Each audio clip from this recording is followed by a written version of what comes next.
दोस्तों, चाहे कुछ भी हो जाए, कन्याओं को खाने में यह चीज कभी मत खिलाना। मां दुर्गा होती है, क्रोधित घर हो जाता है, बर्बाद। साथ ही साथ इस उम्र की कन्याएं भी नहीं होनी चाहिए। दोस्तों, नवरात्रि में कन्या पूजन का विशेष महत्व माना जाता है। बिना इसके नवरात्रि पूजा या व्रत कभी पूरा नहीं माना जाता। नवरात्रि में मां दुर्गा की विधि विधान से पूजा करके 7वें और 8वें या फिर 9वें नवरात्रि के दिन कन्याओं का पूजन कर उन्हें भोग लगाया जाता है। धर्म ग्रंथों के अनुसार 3 साल से लेकर 9 साल तक की कन्याओं को माता का स्वरूप माना गया है। नवरात्रि में आप 1 से लेकर 9 कन्याओं का पूजन कर सकते हैं। साथ ही साथ एक बालक और बुजुर्ग महिला होना चाहिए, क्योंकि बालक के रूप में बजरंग बली को माना जाता है और तभी ही व्रत पूजन सफल होता है। दोस्तों, ऐसे में हम यह जानते हैं कि कन्या पूजन के दौरान कन्याओं को ऐसा क्या नहीं खिलाना चाहिए जिसके कारण मां दुर्गा क्रोधित ना हो। तो चलिए जानते हैं। दोस्तों, कन्या पूजन के लिए सबसे पहले कन्याओं के पैर धुलवाना चाहिए, फिर उनके पैरों पर आलता लगाना चाहिए, फिर उन्हें एक सांप आसन पर बैठवाना चाहिए। इसके बाद उनके हाथ में मौली बांधे और माथे पर रोली का टीका लगाएं। दुर्गा मां को उबले हुए चने, हलवा, पूरी, खीर पूर्वक फल का भोग लगाया जाता है। यही प्रसाद कन्याओं को भी भोजन स्वरूप खिलाया जाता है। ऐसे में आप कन्याओं को दही भी खिला सकते हैं। कन्याओं को भोजन कराने के बाद उन्हें दक्षिणा भी दी जाती है। इसी के साथ कन्याओं को लाल चुनरी और बिंदिया चूड़ियां भी चढ़ाई जाती हैं। इस तरह विधि विधान कन्याओं का पूजन करने के बाद उनका आशीर्वाद प्राप्त करें। कई जगह कन्याओं को भोजन कराने वाले लोग आशीर्वाद स्वरूप उनके थपकी लेते हैं। इस बात का भी ध्यान रहे कि कन्याओं के साथ एक लंगूर भी होना चाहिए। माना जाता है कि लांगुर यानी छोटे बालक के बिना पूजा अधूरी मानी जाती है, क्योंकि यह बजरंग बली का रूप होता है। दोस्तों, लेकिन इसी के साथ ही क्या आप जानते हैं, कन्याओं को ऐसा खाना कभी नहीं खिलाना चाहिए, क्योंकि इससे लगता है महापाप माता हो जाती है, नाराज और पूरा घर हो जाता है बर्बाद। ऐसा अनर्थ कभी मत करना। दोस्तों, अक्सर कई लोग जाने अनजाने में से बाहर रेस्टोरेंट से खाना मंगाकर कन्याओं को भोजन खिलाते हैं, जो कि पूरी तरह से इसे पाप माना जाता है। और ऐसा खाना लहसुन प्याज का होता है। ऐसा पापा आप कभी मत करना। माता नाराज होती है और सारी जिंदगी भर कष्ट मिलते हैं। साथ ही साथ कन्याओं को प्लास्टिक के बने बर्तन में भोजन कभी नहीं खिलाना चाहिए। हमेशा उन्हें स्टील के बर्तन या पीतल के बर्तन या पत्तों के बने बर्तनों में ही भोजन खिलाना चाहिए। इसे बहुत ही शुभ माना जाता है। कन्या जब अपने अपने घर के लिए प्रस्थान करें तो उनके चरण स्पर्श अवश्य करें।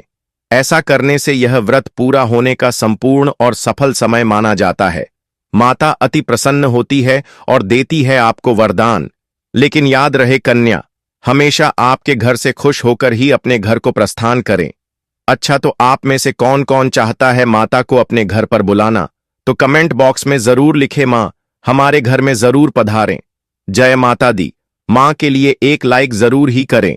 माता आपके घर जरूर आएंगी, जिससे आपका घर हमेशा खुशियों से भरा रहेगा और कभी भी जीवन में धन की कमी नहीं होगी। चलिए दोस्तों, अब हम जान लेते हैं कि नवरात्रि के दिन और कौन से कार्य ऐसे हैं जिन्हें आपको नहीं करने चाहिए। लेकिन उससे पहले दोस्तों, आप लोगों से हाथ जोड़कर रिक्वेस्ट है कि हम आप लोगों के लिए जो भी वीडियो बनाते हैं उसमें हमें बहुत मेहनत लगती है।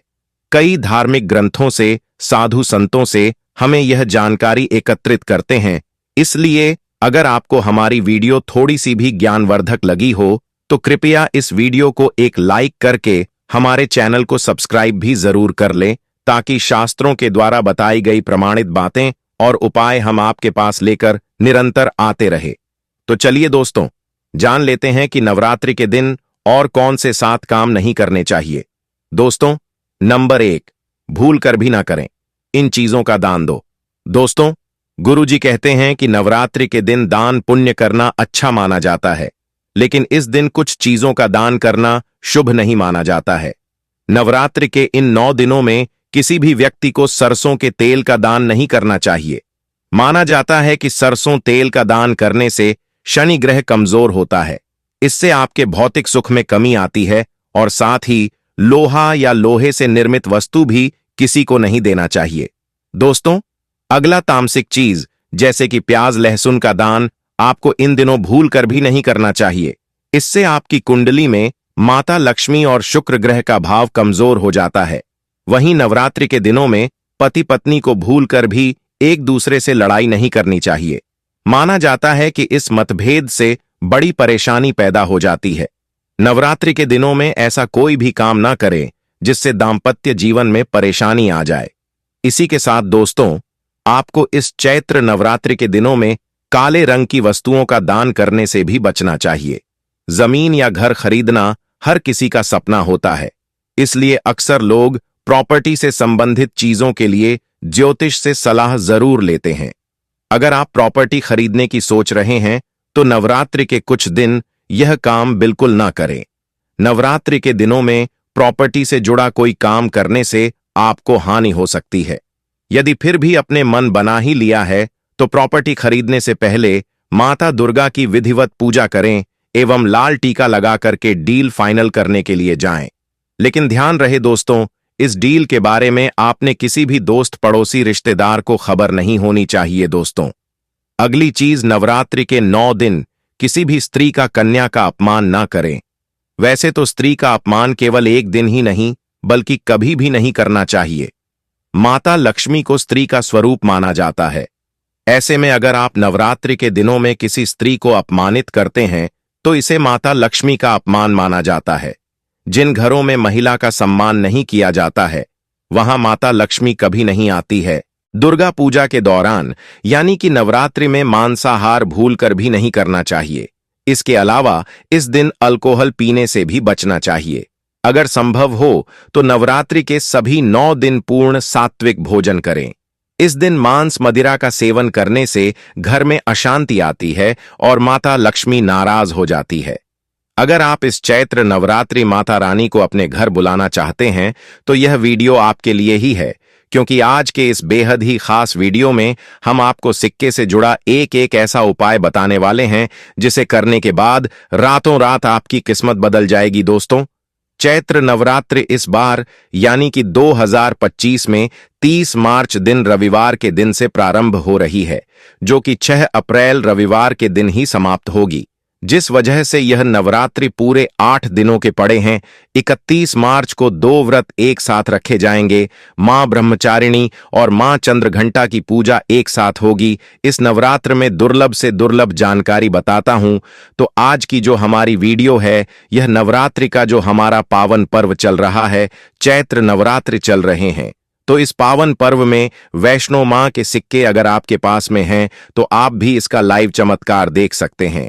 अगर आपके पास में भी है वैष्णो मां की आकृति वाला सिक्का तो आप भी बहुत बड़े धनी हैं। दोस्तों, हमारे हिंदू धर्म में प्राचीन काल से ही शुभ मुहूर्तों में, शुभ त्योहारों में सोने चांदी तांबे के सिक्के की जो खरीदने की परंपरा है यह प्राचीन काल से ही चली आ रही है। क्योंकि दोस्तों, सिक्के को हमारे हिंदू धर्म में लक्ष्मी कहा जाता है और लक्ष्मी सौभाग्य का प्रतीक है। वैष्णो मां के सिक्के का नवर रात्रि के किसी भी दिन आपको यह प्रयोग करना है। चमत्कार देखकर आपकी आंखें फटी की फटी रह जाएंगी। अगर आपके पास वैष्णो मां के पुराने सिक्के नहीं हैं तो दोस्तों आप इसे ढूंढना शुरू कर दें। पहले वैष्णो मां जी के सिक्के हमारे भारतवर्ष में बहुत चले हैं, तो इसका लाइव चमत्कार आज बताऊंगा। नवरात्रि के समय आप इसे जागृत करके बहुत सारे लाभ ले सकते हैं। दोस्तों, अगर आपके पास कोई और पुराना सिक्का है जिसमें वैष्णो मां जी की अगर एक प्रकार के हम बोल सकते हैं छवि छपी है या फिर दुर्गा मैया जी की छवि छप है, अर्थात दोस्तों उनके स्वरूप छपे हैं या फिर लक्ष्मी जी का स्वरूप छपा है। देखिए, हम सब हिंदू भाई क्या करते हैं, दिवाली के समय में घर की बरकत बढ़ाने के लिए लक्ष्मी माता जी के चांदी के सिक्के या फिर गणेश जी के चांदी के सिक्के घर में खरीद करके लाते हैं। तो उसका प्रयोग भी इस नवरात्रि के दौरान आप अगर आपके पास में है तो आप कर सकते हैं। दोस्तों, अगर आप इन सिक्कों को सिद्ध करना सीख जाएंगे तो कभी दुनिया में आप भिखारी नहीं रहेंगे, कभी आपको किसी वस्तु का अभाव नहीं होगा। यह कोई साधारण सिक्का नहीं है दोस्तों, ये कुबेर की कुंजी है। इसलिए दोस्तों, आज की इस वीडियो में, क्योंकि नवरात्रि अभी आने वाली है, नवरात्रि के समय में मैं आप लोगों हमारी ओर से नवरात्रि में अच्छी से अच्छी जानकारी देने का प्रयास करता हूं। और दोस्तों, नवरात्रि को जागरण का कहा जाता है क्योंकि नवरात्रि में देवी मां दुर्गा पृथ्वी लोक पर अपने संपूर्ण शक्ति के साथ हम मानव के कल्याण के लिए एवं जीवों के कल्याण के लिए छोटी नौ कन्या के रूप बन करके आती हैं। नवरात्रि में अगर कोई व्यक्ति मां का ध्यान करते हुए अगर 1 घंटा नवरात्रि में अगर मां का ध्यान करते हुए कोई भी व्यक्ति 1 घंटा रात्रिकालीन में जाग जाए तो व्यक्ति के एक जन्म का पाप मिट जाता है। दोस्तों, नवरात्रि में किसी भी दिन अगर दिन की अपेक्षा आप रात में माता की पूजा करते हैं तो दोस्तों, माता जल्दी प्रसन्न होती है। नवरात्रि में दिन की अपेक्षा ध्यान से सुनिए, अगर रात में माता की पूजा करते हैं तो माता जल्दी प्रसन्न होती है। और नवरात्रि के इन 9 दिनों का जो हर एक क्षण है यह गंगा जल के समान पवित्र और कल्प वृक्ष के समान सर्व सुख प्रदायक है। तो दोस्तों, आज की इस वीडियो को आपको ध्यान से देखना है, ध्यान से सुनना है, वीडियो को आधे बीच में छोड़ करके नहीं जाना है।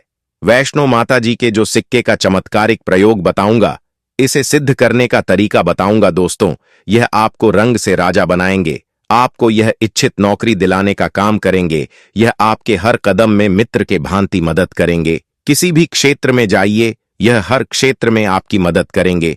तो इसलिए आज की वीडियो बिल्कुल ही मिस मत करना दोस्तों। एक बेहद ही खास बात, साल 2025 में नवरात्रि 30 मार्च रविवार से शुरू होकर 6 अप्रैल रविवार को समाप्त होगी। हालांकि इस वर्ष तिथियों के संयोग के कारण नवरात्रि 9 दिनों के बजाय 8 दिनों की होगी। विशेष रूप से द्वितीया और तृतीय तिथियां 31 मार्च को एक साथ पड़ रही हैं, जिसके परिणाम स्वरूप तृतीया तिथि का क्षय हो रहा है।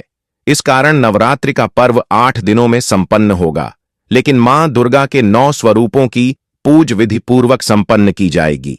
नवरात्रि में माता रानी जो है पूरे 9 स्वरूप बनाकर के प्रत्येक हिंदू भाई के घर आती हैं।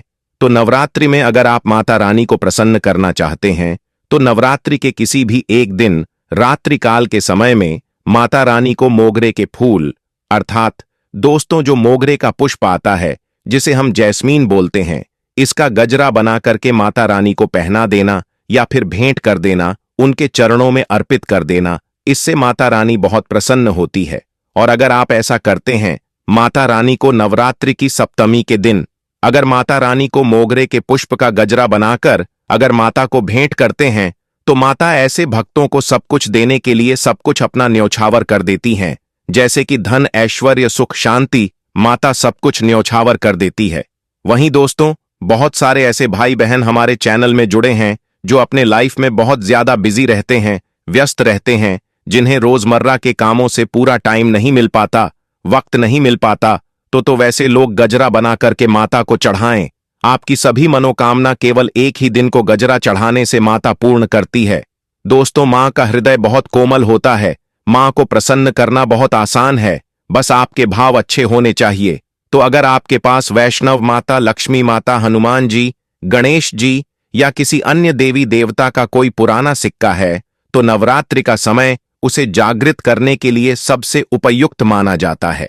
यह एक आध्यात्मिक प्रक्रिया है जो किसी भी धार्मिक वस्तु को शक्ति प्रदान करने के लिए आवश्यक होती है।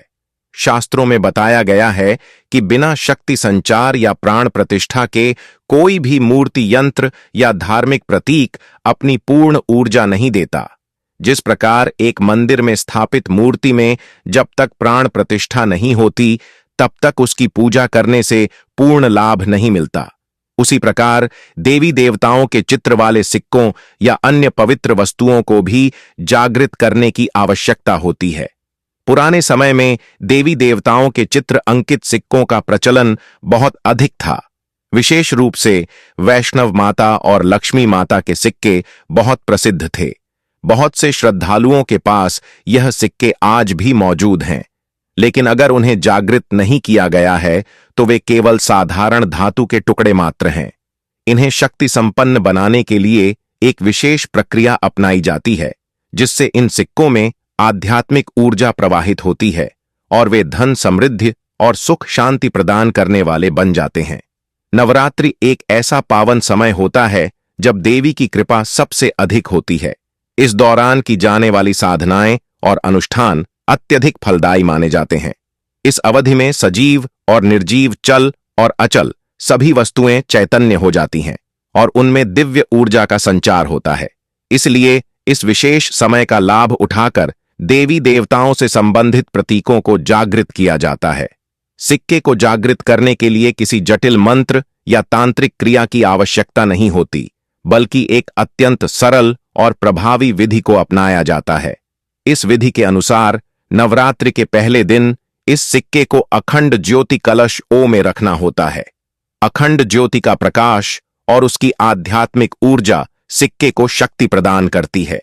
अगर किसी कारणवश इसे नवरात्रि के पहले दिन न रखा जाए तो इसे नवरात्रि के दौरान किसी भी दिन इस प्रक्रिया से गुजारा जा सकता है। अखंड ज्योति के पवित्र प्रभाव से यह सिक्का पूरे 9 दिनों में पूरी तरह जागृत हो जाता है और इसके बाद इसका उपयोग विभिन्न उद्देश्यों जैसे कि धन वृद्धि, व्यापार में सफलता और भौतिक सुखों की प्राप्ति में किया जा सकता है। ऐसा माना जाता है कि जब कोई व्यक्ति जागृत सिक्के को अपने पास रखता है तो उसे धन समृद्धि प्राप्त होने लगती है। यह सिक्का व्यापारिक स्थल, गल्ले, तिजोरी या पूजा स्थान में रखा जाए तो यह अत्यधिक शुभ फल प्रदान करता है। यह भी कहा जाता है कि यदि कोई व्यक्ति इसे अपने पर्स या धन रखने के स्थान पर रखता है तो उसकी आर्थिक स्थिति में सुधार होने लगता है और धन का आगमन लगातार बना रहता है। कुछ लोग इसे घर के मंदिर में भी स्थापित करते हैं और नियमित रूप से इसकी पूजा करते हैं, जिससे इसका प्रभाव और अधिक बढ़ जाता है। नवरात्र के दौरान किया गया यह उपाय अत्यधिक प्रभावशाली होता है, क्योंकि इस समय देवी की कृपा विशेष रूप से प्राप्त होती है। जब यह सिक्का अखंड ज्योति के संपर्क में आता है तो इसमें ऊर्जा का संचार होता है और यह एक साधारण धातु के टुकड़े से बदलकर एक शक्तिशाली आध्यात्मिक वस्तु बन जाता है। इस जागृत सिक्के का प्रभाव लंबे समय तक बना रहता है और इसे सही विधि से संभाल कर रखा जाए तो यह व्यक्ति के जीवन में सकारात्मक परिवर्तन लाने में सक्षम होता है। यह कोई मिथक नहीं, बल्कि एक आध्यात्मिक सत्य है जिसे अनेक श्रद्धालु अपने जीवन में अपनाकर लाभ प्राप्त कर चुके हैं। अगर किसी व्यक्ति के पास वैष्णो माता, लक्ष्मी माता, हनुमान जी, गणेश जी या किसी अन्य देवी देवता का सिक्का नहीं है तो उसे परेशान होने की आवश्यकता नहीं है। कोई भी पुराना सिक्का जिसमें देवी देवता की आकृति अंकित हो, उसे नवरात्रि के इस विशेष अनुष्ठान के माध्यम से जागृत किया जा सकता है और इससे धन, समृद्धि और ऐश्वर्य की प्राप्ति की जा सकती है। यदि यह उपाय विधिपूर्वक और श्रद्धा के साथ किया जाए तो यह जीवन में सकारात्मक बदलाव लाने में सहायक सिद्ध होता है। नवरात्रि के इस पावन समय का पूरा लाभ उठाए और अपने जीवन में सुख, शांति और समृद्धि को आमंत्रित करें। कई लोगों ने इस उपाय को अपनाकर अपने जीवन में सकारात्मक बदलाव महसूस किया है। ऐसे कई उदाहरण देखने को मिलते हैं जहां श्रद्धालुओं ने अपने व्यवसाय में अचानक वृद्धि देखी, धन संपत्ति में बढ़ोतरी हुई और पारिवारिक जीवन में सुख शांति बनी रही। इस उपाय को करने से न केवल आर्थिक रूप से बल्कि मानसिक और आध्यात्मिक रूप से भी व्यक्ति को लाभ होता है। जिन लोगों को अपने व्यापार में निरंतर घाटा हो रहा हो, धन की तंगी बनी रहती हो या जीवन में किसी भी प्रकार की आर्थिक समस्याएं चल रही हो, वे इस उपाय को नवरात्रि में अवश्य अपनाएं। इस उपाय का सबसे बड़ा लाभ यह है कि इसमें किसी भी कठिन विधि, मंत्र जाप या विशेष पूजा पाठ की आवश्यकता नहीं होती। इसे कोई भी व्यक्ति अपने घर पर आसानी से कर सकता है। बस श्रद्धा और विश्वास के साथ नवरात्रि के दौरान सिक्के को अखंड ज्योति के संपर्क में रखें और नवरात्रि के समापन के बाद इसे अपने धन रखने के स्थान पर स्थापित करें। इसे समय समय पर पवित्र जल से शुद्ध करें और माता रानी से प्रार्थना करें कि यह सिक्का आपके जीवन में धन, सुख और समृद्धि लाने में सहायक बने। ऐसे कई प्रमाण हैं कि जागृत सिक्के का प्रभाव व्यक्ति के जीवन में लंबे समय तक बना रहता है। यदि इसे सही विधि से प्रयोग किया जाए तो यह किसी महंगे रत्न से भी अधिक प्रभावशाली सिद्ध हो सकता है। नवरात्रि एक ऐसा अवसर होता है जब सभी सकारात्मक ऊर्जा एकत्रित होती है और यदि इस समय कोई भी आध्यात्मिक साधना या अनुष्ठान किया जाए तो उसका फल कई गुना अधिक प्राप्त होता है। इसलिए इस अवसर का भरपूर लाभ उठाए और अपने जीवन को सफल और समृद्ध बनाए। अगर आप इस विधि को अपनाते हैं तो यह आवश्यक है कि आप इसमें संपूर्ण श्रद्धा और विश्वास रखें। कोई भी आध्यात्मिक उपाय तभी सफल फल होता है जब उसे सच्चे मन से किया जाए। देवी मां की कृपा से यह सिक्का आपके जीवन में चमत्कारी परिवर्तन ला सकता है और आपको वह सब कुछ प्राप्त हो सकता है जिसकी आपने कामना की है। नवरात्रि के इस पावन समय का पूरा लाभ उठाए, देवी मां की कृपा प्राप्त करें और अपने जीवन को समृद्ध और खुशहाल बनाए। अगर आपके पास देवी देवताओं से संबंधित कोई पुराना सिक्का है, जैसे कि वैष्णव माता, लक्ष्मी माता, हनुमान जी या गणेश जी का सिक्का, तो उसे नवरात्रि के दौरान जागृत करने के लिए कई प्रभावशाली विधियां हैं।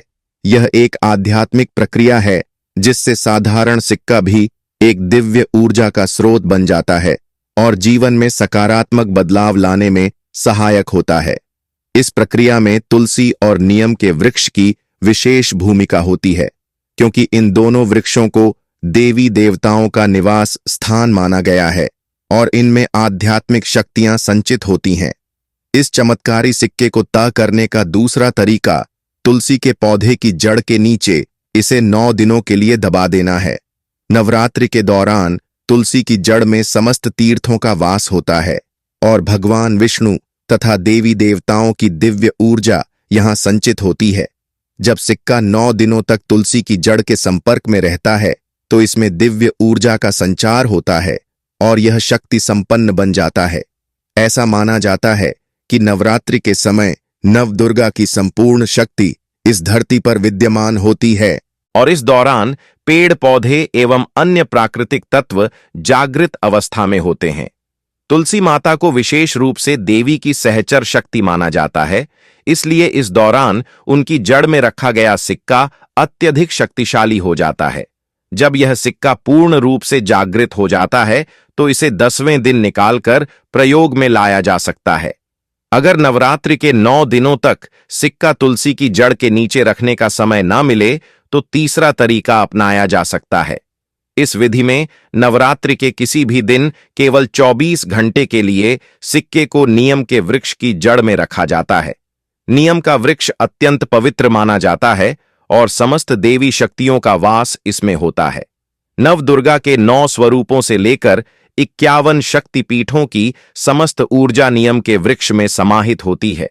माता शीतला का भी स्थान विशेष रूप से नीम के वृक्ष से जुड़ा हुआ माना जाता है, इसलिए इस वृक्ष को नवदुर्गा का प्रतीक कहा जाता है। नवरात्रि के दौरान यदि इस वृक्ष की जड़ में सिक्का रखा जाए तो यह अत्यधिक प्रभावशाली बन जाता है। इसे रखने से पहले वृक्ष के समक्ष प्रार्थना करनी होती है कि देवी नवदुर्गा इस सिक्के को जागृत करें और इसे शक्ति प्रदान करें। सिक्के को मात्र 4 से 5 अंगुल गहराई में हल्के से दबाना होता है और फिर इसे नवरात्रि समाप्त होने से पहले निकाल लेना चाहिए।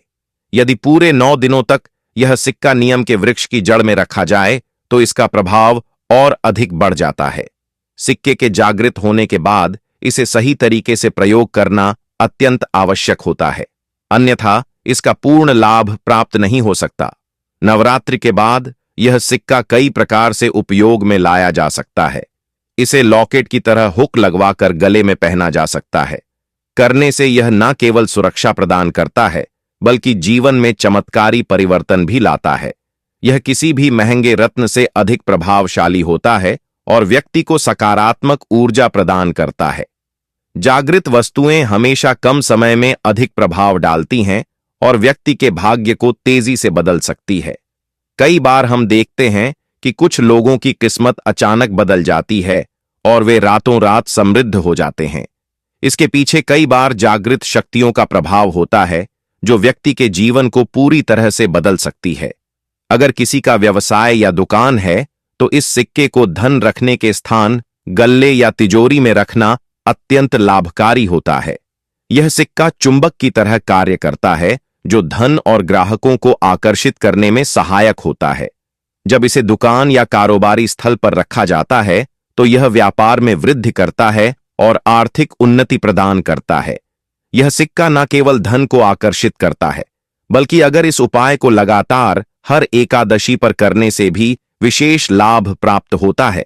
अगर आपको लगता है कि किसी की बुरी नजर या नकारात्मक ऊर्जा के कारण आपका व्यापार या नौकरी प्रभावित हो रही है, तो चैत्र माह की नवरात्रि की रात यह उपाय करें। इस दिन स्नान करके साफ वस्त्र धारण करें और एक साफ लाल कपड़ा लें, उसमें काली हल्दी, गोमती चक्र, नाग केसर और एक चांदी का सिक्का रखकर पोटली बना लें। अब इस पोटली को अपने व्यापारिक स्थान, दुकान या तिजोरी में रख दें। यह उपाय करने से व्यापार में वृद्धि होगी और कोई भी नकारात्मक प्रभाव आपके कार्य में बाधा नहीं डाल पाएगा। यदि आप कर्ज से परेशान हैं और चाहते हैं कि जल्द से जल्द इससे मुक्ति मिले, तो इन नवरात्रि की रातों चंद्रमा के सामने बैठकर ओम अरण मुक्तेश्वरा नमः मंत्र का 108 बार जाप करें। इसके बाद पानी से भरे एक तांबे के लोटे में थोड़ा सा गंगा जल मिलाकर चंद्रमा को अर्घ्य दें और प्रार्थना करें कि आपके ऊपर से कर्ज का बोझ शीघ्र समाप्त हो जाए। यदि इस उपाय को लगातार 5 नवरात्रि के दिनों तक किया जाए, तो धीरे धीरे कर्ज से मुक्ति मिलने लगती है। इस दिन माता लक्ष्मी और भगवान विष्णु की विशेष पूजा करने से समस्त आर्थिक कष्टों से छुटकारा मिलता है। घर के पूजा स्थान में नवरात्रि के किसी भी दिन की रात पीले रंग का वस्त्र बिछाकर भगवान विष्णु का चित्र या मूर्ति रखें। उनके समक्ष केसर मिश्रित चावल, हल्दी, चंदन और पीले फूल अर्पित करें। बाद शुद्ध घी का दीपक जलाकर ओम नमो भगवते वासुदेवाय मंत्र का कम से कम 108 बार जाप करें। पूजा समाप्त होने के बाद इन चावलों को लाल कपड़े में बांधकर तिजोरी या धन रखने के स्थान पर रख दें। इससे धन की बरकत बनी रहती है और आय के नए स्रोत खुलते हैं।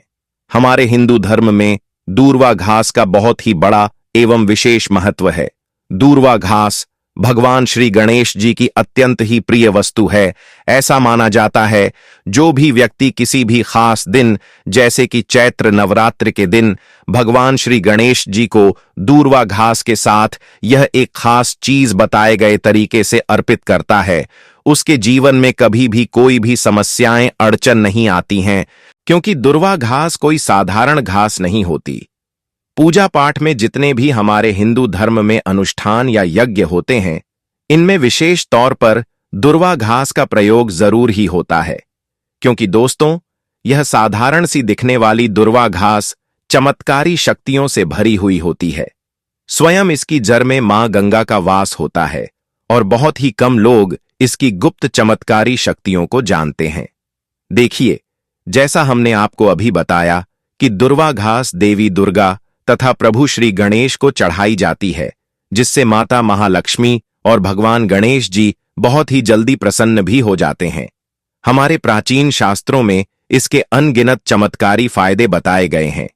तो इनमें से मैं आज आप लोगों को कुछ ऐसे ज्योतिषी एवं तांत्रिक प्रयोग और फायदे बताऊंगा, जिसे कि सुनकर आप खुद ही चौंक जाएंगे। तो चलिए दोस्तों, एक एक कर सभी उपायों के बारे में हम जानते हैं, लेकिन उससे पहले आप कमेंट बॉक्स में जय श्री गणेश लक्ष्मी जी की जरूर लिख दें, ताकि माता लक्ष्मी और भगवान श्री गणेश जी की आपको एवं आपके पूरे परिवार को कृपा प्राप्त हो सके। दोस्तों, जितने भी पेड़ पौधे हैं, वनस्पतियां हैं, यह सब भगवान श्री शिव जी के द्वारा ही उत्पन्न हुई है, और इन सभी वनस्पतियों में यदि किसी वनस्पति का विशेष महत्व है, तो वह है दूर्वा घास का है। दोस्तों, दूर्वा घास हमारे भारतवर्ष में यहां वहां हर जगह आसानी से देखने को मिल जाती है। ये जो दूर्वा घास है, यह आप अपने घर के आसपास, चाहे आप किसी भी स्टेट में रहते हो, किसी भी राज्य में, किसी भी देश में या किसी भी गांव या शहर में रहते हो, आपको आसानी से कहीं भी देखने को मिल ही जाती है, या मुख्यतः खाली मैदान में यह आसानी से मिल जाती है। और आजकल तो लोग अपने घर की सुंदरता को बढ़ाने के लिए भी इसी घास का प्रयोग करते हैं, और वहीं कुछ लोग आर्टिफिशियल घास का भी प्रयोग करते हैं। लेकिन हम यही कहेंगे कि आप आर्टिफिशियल की तरफ ना जाकर नेचुरल घास को अपने घर के वातावरण में स्थान जरूर दें। यह आपके घर के वातावरण को बिल्कुल ही सुखमय बना देता है। इसके दैवीय शक्तियों का वास आपके घर में बढ़ता चला जाता है। इसके अलौकिक फायदे भी मैं आपको बताऊंगा। इसके बाद मैं आपको इसके ज्योतिष के अनुसार चमत्कारी प्रयोग भी बताऊंगा। यह दोनों ही प्रयोग आपको जानना बेहद जरूरी है। इसके प्रयोग जानने के बाद आप जो है डॉक्टर दवाइयों की तरफ बिल्कुल भी नहीं भाग पाएंगे। आप अपने निजी जीवन में चल रही हर एक प्रकार की परेशानी, हर एक प्रकार के कष्ट को इसी ठीक कर पाएंगे, क्योंकि हमारे हिंदू धर्म में दूर्वा यानी बहुत ही पवित्र और पूजनीय माना गया है। दूर्वा विघ्नहर्ता भगवान गणेश को बेहद प्रिय है। गणेश जी की पूजा अर्चना में इसका इस्तेमाल विशेष रूप से किया जाता है। कहा जाता है कि बिना दूर्वा के भगवान गणेश की पूजा अधूरी मानी जाती है। साथ ही दूर्वा को सदियों से मांगलिक कार्यों में जैसे गृह प्रवेश, मुंडन, विवाह आदि में शामिल किए जाने की परंपरा है। हमारे देश में ऐसा कोई मांगलिक कार्य नहीं है जिसमें हल्दी और दूब की जरूरत ना पड़ती हो। इसके अलावा नवरात्रि के दिनों में भगवान गणेश जी की पूजा के दौरान उनको दूर्वा अर्पित करने से वे बहुत ही शीघ्र प्रसन्न होते हैं और भक्तों की सभी मनोकामनाएं पूरी करते हैं। साथ ही दूर्वा के कुछ उपाय भी बेहद चमत्कारी माने गए हैं। चलिए जानते हैं दूर्वा के इन चमत्कारी उपायों के बारे में। देखिए दोस्तों, यह जो उपाय आज हम आपको बताने वाले हैं वह आपके जीवन में चल रही आर्थिक संकटों को दूर करने के लिए है। यदि आपके घर में पैसा नहीं टिक रहा और घर पर आर्थिक संकट बना हुआ है, तो आप भगवान गणेश और माता लक्ष्मी को नवरात्रि के दिनों में इस शुभ अवसर पर 5 दूर्वा में 11 गांठें लगाकर चढ़ाए। ज्योतिष के अनुसार ऐसा करने से आपको आर्थिक संकट से शीघ्र ही छुटकारा मिलेगा।